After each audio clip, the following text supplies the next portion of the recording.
नमस्कार, मैं हूं श्वेता सिंह। कहते हैं कि कोई भी व्यक्ति किसी पर भी विश्वास कर सकता है, लेकिन जब पैसों की बात आती है तो आप हर किसी पर विश्वास नहीं करते। लेकिन कुछ नाम ऐसे होते हैं जो नाम आप अपने पैसों के साथ भी उन पर भरोसा करते हैं, उनकी जो सलाह है, उनका जो मशवरा है उसे लेते हैं। ये सबसे सरल और सामान्य भाषा में मैं अपने मेहमान का इंट्रोडक्शन आपको दे सकती हूँ। डॉक्टर विवेक बिंद्रा, बहुत बहुत स्वागत है आपका। और ये बहुत बड़ा कॉम्प्लीमेंट होता है क्योंकि लोग जनरली अपने पेरेंट्स की, अपने भाइयों की, अपने बहनों की, इनकी बातों पर विश्वास करते हैं। जब अपने पैसे की बात आती है बहुत सोच समझ कर सोचते हैं कि पता नहीं कुछ गलत एडवाइस न दे दे। लेकिन आपके में क्या बात ऐसी है कि ये बड़ा बिजनेस जो है उसकी तरफ जो आम इंसान है वो इतना खिंचा चला आता है? धन्यवाद, थैंक यू। आम इंसान तभी खिंचा चला आएगा जब आप एक रियल वैल्यू क्रिएट कर सकते हैं, और वो रियल वैल्यू क्रिएट करने के लिए आम इंसान की जो सबसे खास समस्या है उसको सुलझाने के लिए क्या प्रयास किया जा रहा है। तो आज जो व्यापारी वर्ग हमारे देश में, देखिए, एंटरप्रेन्योरशिप बहुत पुराना है हमारे देश में, लेकिन स्केल नया है। बिजनेस खड़ा तो लोगों ने किया है, लेकिन बिजनेस बड़ा नहीं किया है। और बिजनेस बड़ा कैसे किया जाए, उसके लिए सोलोप्रेन्योर, एंटरप्रेन्योर के लिए हमने हिंदी भाषा में एक बड़ा बिजनेस, ये प्लेटफॉर्म ऐसा बिल्ड किया है जिससे वी आर हेल्पिंग, और आज बिलियनियर प्रोफेसर्स के साथ में हम उनकी मदद कर पा रहे हैं। लगभग 10 करोड़ लोग हमारे वीडियोस हर महीने देखते हैं, विच इज 100 मिलियन का हमारा मंथली एक्टिव यूजर है, और एक फार रीचिंग इम्पैक्ट है। आज 750 डिस्ट्रिक्ट के अंदर आज हमारे ऑफिस, माइक्रो फ्रेंचाइजी उनके साथ में नीचे जाके एक आम आदमी का हैंड होल्डिंग कर रहे हैं। अपना ये एक मुद्दा है कि रिक्शा वाले को भी हम एक बड़ा एंटरप्रेन्योर टेक्नोलॉजी के साथ एनेबल, साधारण भाषा में सिखा के उसे कैसे आगे बढ़ा दें। अच्छा, सुना है कि आपको कुछ गिनीज बुक रिकॉर्ड्स में भी नाम है, कई सारे रिकॉर्ड्स हैं इनफैक्ट। धन्यवाद, थैंक यू। हाँ, ठीक बात है। हालांकि ये वर्ल्ड रिकॉर्ड बनाना हमारा गोल नहीं है, वो एक आउटकम है। गोल हमारा था कि क्या हुआ पेंडेमिक में। अब मुझे वो 2020 का वो समय याद आता है जिस समय अप्रैल का टाइम था, बहुत ज्यादा सब जगह इतना ज्यादा उस समय माहौल पैनिक का था कि लोगों को समझ नहीं आ रहा था क्या किया जाए। तब हमने पहला एक वेबिनार किया। एक वेबिनार में अमूमन 100, 200, 500, 1000 लोग आते हैं। हमारे वेबिनार में 10 लाख, 15 लाख, 20 लाख लोग आए, तो गिनीज वर्ल्ड रिकॉर्ड में आ गया। तो हमने स्ट्रैटेजी का, सेल्स का, ऑपरेशंस का, रिटेल का, स्टार्टअप का, हमने हर सब्जेक्ट पे, लीडरशिप पे, इन सब पे हमने वेबिनार्स किए, मार्केटिंग पे, और हर बार जो वेबिनार था वर्ल्ड रिकॉर्ड में आता चला गया। आज लगभग Guinness book of world record हमारे 9 हैं, और golden book of world record मिला के हमारे 10 वर्ल्ड रिकॉर्ड बन चुके हैं। ये जो शो आप कर रहे हैं, जो जीता वही Sikandar, horses table, good news today पर, इस शो का कॉन्सेप्ट क्या है? क्या है इस शो में? देखिए, वैसे तो होना चाहिए जो जीता वही चंद्रगुप्त मौर्य, हाँ। क्योंकि चंद्रगुप्त जीते थे, सिकंदर नहीं जीते। पर क्योंकि ये कहावत बहुत ज्यादा मशहूर है तो ये नाम भी रखा गया और बड़ा अच्छा चला। ये on the spot funding reality show है। इसमें 8 इन्वेस्टर आते हैं, हर एक इन्वेस्टर अपने साथ 5 करोड़ रुपए रेडी रखता है। 24 स्टार्टअप सामने आते हैं। स्टार्टअप आता है, रियलिटी शो है, पैसा इन्वॉल्व है। इसमें Sunil Shetty production, India TV, अपना इंडिया टुडे ग्रुप जो है हमारा, और सारे, मेरा जो रोल है इसमें मेंटर, कोच, एडवाइजर और स्टार्टअप गुरु का है। तो हम लोग मैक्रो इंडस्ट्री का एनालिसिस भी देते हैं और साथ में माइक्रो बिजनेस का एनालिसिस देते हैं। स्टार्टअप आता है, इधर सबके सब इन्वेस्टर बैठे रहते हैं, आमने सामने चर्चा होती है, वहीं सब ओके हो जाता है, वहीं पैसा और उनके बदले में उनकी इक्विटी ली जाती है। तो बड़ा अच्छा शो है। पैसा लेने के लिए देखिए कई तरीके हैं। सेल्फ फंड आदमी कर सकता है, दोस्त से ले सकता है, परिवार से ले सकता है। लेकिन जो एंजल इन्वेस्टमेंट है, वो एंजल इन्वेस्टमेंट वो आपसे छोटी सी एक ओनरशिप, हिस्सेदारी कंपनी में ले लेता है। जो एंजल आता है वो एंजल की तरह काम करता है। बहुत सारे एंजल इन्वेस्टमेंट के लिए बड़े अच्छे सारे प्लेटफॉर्म्स हैं। Startup Grind, Indian Angel Network, Venture Catalyst, Chennai Angel, Lead Angel, Sequoia, Nexus, Kalaari, Mumbai Angel, बहुत है। लेकिन तब भी बावजूद उसके केवल 2% लोगों को पैसा मिल पा रहा है। 98% लोग फेल हो जाते थे। तो उसी के लिए हम लोगों ने मिलकर ये शुरू किया हॉर्सेस टेबल, जहां पे हम और लोगों को पैसा दे सके, उनकी मदद कर सके। अगर उनके आइडिया में दम है तो उनकी ग्रोथ में हिस्सेदारी देने के लिए हमारे इन्वेस्टर साथ में आते हैं, और मैं उसको वहां पे आके मॉडरेट करता हूं, मैं अपनी एडवाइस देता हूं, जिसके बेसिस पे आगे हम लोग उसको आगे बढ़ा पाते हैं। मतलब इसमें कोई भी आ सकता है, कोई भी जो जिसके पास कोई आइडिया हो कि किस तरीके से आगे कोई बिजनेस हो सकता है। जरूरी नहीं है कि कोई बड़े बड़े ग्रुप्स हो, बिजनेस हाउसेस हो। ये मकसद क्या है इसका? आइडिया कहां से आया? श्वेता जी, यही तो मेन मुद्दा है कि अगर आज मैं गुवाहाटी के आगे वहां से 200 किलोमीटर दूर जाके, जहां असली भारत बसता है, जो केवल दिल्ली मुंबई में नहीं है, उन लोगों को हम ला सके, उनको बढ़ा सके। देखिए, आइडिया यहां से आया कि एक एडम स्मिथ नाम के जेंटलमैन रहे, उन्होंने मैक्रो इकोनॉमिक्स पे किताब लिखी है। 200 साल पुरानी किताब है, उसको पढ़ने के बाद कुछ नहीं चाहिए। वो कहते 4 चीजें होनी चाहिए।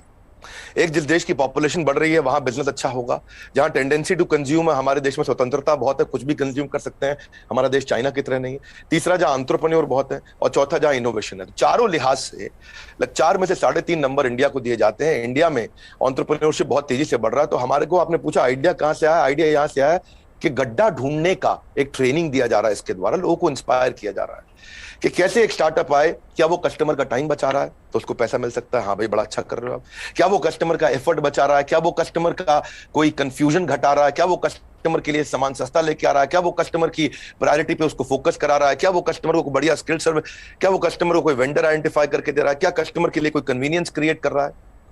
तो बेसिकली ये अर्बन कंपनी ओयो, स्विगी, ओला, जोमेटो, फ्लिपकार्ट, जस्ट डायल, जूम, ये सब इंडियन स्टार्टअप्स हैं जो कस्टमर की कोई ना कोई समस्या को सुलझा रहे हैं, और जैसे वो समस्या सुलझाते हैं, और इसी के लिए हम इंस्पायर करना चाहते हैं कि स्टार्टअप ऐसा ही है जो कस्टमर की बर्निंग प्रॉब्लम को, ज्वलंत समस्या को सुलझा सके।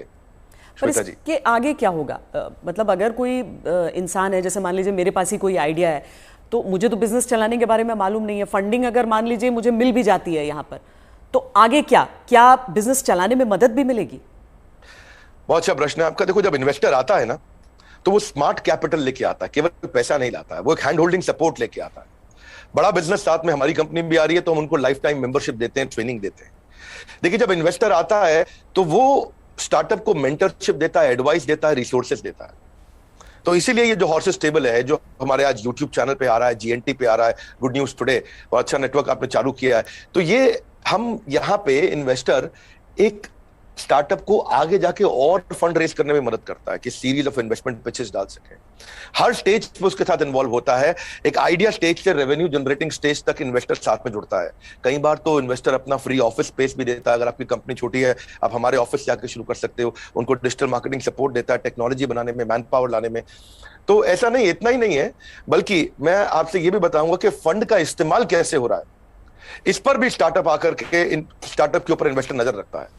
इन्वेस्टर देखता है कि ड्यू डिलिजेंस करता है, उनको स्मार्ट कैपिटल देता है, उनके नेटवर्क को बढ़ाता है, उनको फ्यूचर इन्वेस्टर अट्रैक्ट करने में पूरी मदद करता है, उसको ब्रांड बिल्डिंग करता है, उसका माउथ पीस बन जाता है। वो केवल पैसा नहीं इन्वेस्ट करता है, वो उसको पूरी गाइडेंस देता है आगे, उसको बिल्कुल हॉक आई के साथ में जुड़ा रहता है, उनकी रिपोर्ट्स लेता है हर हफ्ते, हर महीने। ऐसा नहीं कि जैसे लिस्टेड कंपनी तो क्वार्टरली रिपोर्टिंग करते हैं, इनसे तो हर महीने रिपोर्ट किया। तो स्टार्टअप पे कड़ी नजर भी रहती है कि वो पैसा कैसे इस्तेमाल कर रहा है, और उसको हैंड होल्डिंग करके सपोर्ट करके ग्रोथ के लिए भी मदद की जाती है। इसीलिए इसी लिहाज से हॉर्सेस टेबल एक रेवोल्यूशनरी कॉन्सेप्ट है जो आज जीएनटी के साथ बड़ा बिजनेस मिलकर के लेके आया है। ये बड़ी अच्छी चीज़ है, क्योंकि थोड़ा तो मार्गदर्शन भी चाहिए सबको, लेकिन नज़र भी रखनी ज़रूरी है। लेकिन एक थ्योरी ये भी है डॉक्टर विवेक बिंद्रा कि स्टार्टअप्स का बबल एक क्रिएट हुआ था, और वो जो बुलबुला है वो अब धीरे धीरे फूट रहा है। आपकी क्या सोच है इस पर? नहीं, मैं ऐसा बिल्कुल नहीं मानता। ये कोई बुलबुला नहीं, ये रियल सब्सटेंस है। अगर ये बबल है तो हमें मानना होगा कि 700 मिलियन इंटरनेट यूजर भी इंडिया में बबल है। इंटरनेट यूज करना बंद कर देंगे क्या लोग? आज UPI card payments, net banking, transaction, ये सब बंद हो जाएगा। अक्टूबर में ही साल $100 बिलियन की ट्रांजैक्शन यूपीआई पे इंडिया में हुई है। ये स्टार्टअप का नतीजा है। रेवोल्यूशनाइज किया है डिजिटल ट्रांजैक्शंस को, ये स्टार्टअप का नतीजा है। बहुत सक्सेसफुल स्टार्टअप्स आ रहे हैं। 42 नए यूनिकॉर्न 1 साल में आए हैं। आप समझिए, जितने यूनिकॉर्न 10 साल में बने, यूनिकॉर्न का मतलब 7,500 करोड़ की कंपनी, जितने स्टार्टअप 10 साल में बने, उतने ही स्टार्टअप पिछले 1 साल में भी बन गए। तो ये बबल नहीं है। इंडिया इस समय टॉप 3 यूनिकॉर्न प्रोड्यूसर में जो स्टार्टअप के है उसका नाम आ चुका है। यानी कि हर 9 दिन के अंदर हमारे देश में एक नया $1 बिलियन स्टार्टअप पैदा हो रहा है। स्टार्टअप जो है ना, ये अब 2011 में 9.5 साल लगा करते थे, और उसके बाद ये समय कम होता चला गया। 2012 से जो स्टार्टअप आया वो 4.5 साल में $1 बिलियन हो गए। आप ये समझिए कि ट्रैवल एजेंसी जो होती थी वो Goibibo, Thomas Cook, MakeMyTrip में आ गई। सरकारी नौकरी घट रही है, स्टार्टअप बढ़ रहे हैं।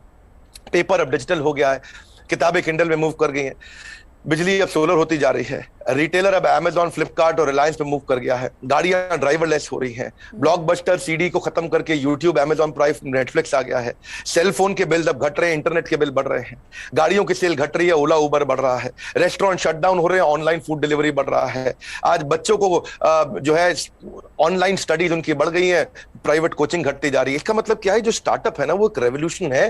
पहले कबूतर चिट्ठी लेके जाता था, आज व्हाट्सएप चिट्ठी लेके जा रहा है। इसके बीच में बहुत लंबी जर्नी थी, और सिलिकॉन वैली में कम से कम 15 स्टार्टअप ऐसे बैठे हैं जो व्हाट्सएप के खात्मे की तैयारी कर रहे हैं। और नेक्स्ट जो रेवोल्यूशन आएगा, नेक्स्ट सिलिकॉन वैली, आने वाले समय में बेंगलुरु से शुरू होकर के भारत से ही आगे निकलेगा। वाह, क्या बात। लेकिन कई स्टार्टअप्स फेल भी तो होते हैं, कई स्टार्टअप्स फेल हो जाते हैं, इसकी वजह क्या रहती है? श्वेता देवी, ऐसा स्टार्टअप फेल होने के मेन 8-10 बड़े कारण होते हैं। पहला तो कोई डिफरेंशिएशन ना हो, आप वही कर रहे हो जो बाजार में सब कर रहे हैं। दूसरा, फोकस की कमी हो, सारी चीजें करने में लगे हैं, फोकस नहीं है। तीसरा, उनकी एग्जीक्यूशन की स्पीड कमी है। चौथा, अगर बिजनेस अच्छा ले भी आए तो रेकरिंग रेवेन्यू नहीं है, वो कस्टमर के साथ माल दो पैसा लो रिश्ता खत्म। रेकरिंग रेवेन्यू यानी कि बार बार उसके साथ ट्रांजैक्शन होना चाहिए। पांचवा, कि वो अपनी टीम अच्छी नहीं बना पाते, दे हायर पुअरली, और एक कमजोर टीम लेके आते, एक कैटेगरी टीम नहीं बिल्ड करते।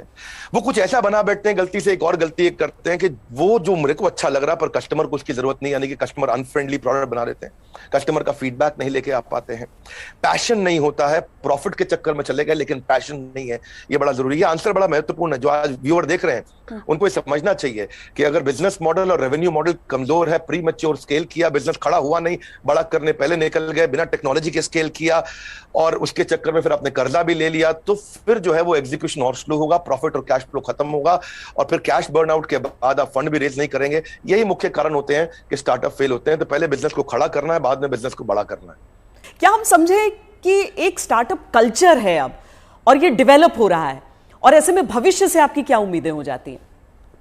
देखिए, स्टार्टअप का कल्चर अब डेवलप हो रहा है इंडिया